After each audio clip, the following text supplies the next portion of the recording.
What did Jesus being the Messiah actually mean?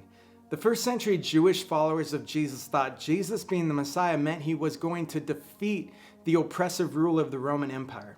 They thought Jesus would overcome the physical powers of those who were ruling over them in their own land, in the Promised Land.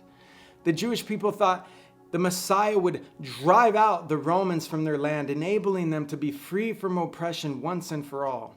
You see, throughout the Old Testament, we see the Jewish people, Israel, being oppressed, exiled, or even enslaved by foreign nations. But Yahweh, the Hebrew name for God in the Old Testament, promised to establish his presence once again in the temple through prophets like Isaiah and Ezekiel. So Jesus believed he was not only the Messiah, but also the embodiment of the promised return of Yahweh to the temple. In the first century Jewish context, the crucifixion meant Jesus was a failed Messiah.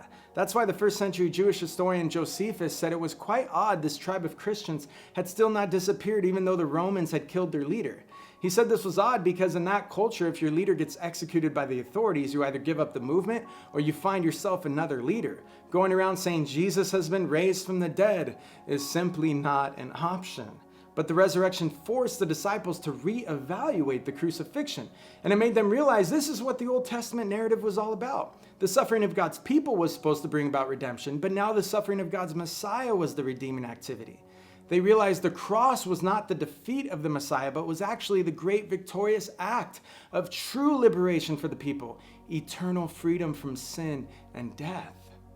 When we read the Gospels, we are reading the Gospel authors tell the crucifixion story in light of the resurrection.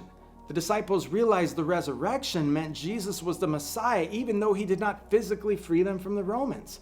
Because the resurrection from the dead of Jesus validated his atoning death on the cross and proved he was truly victorious over the powers of sin and death.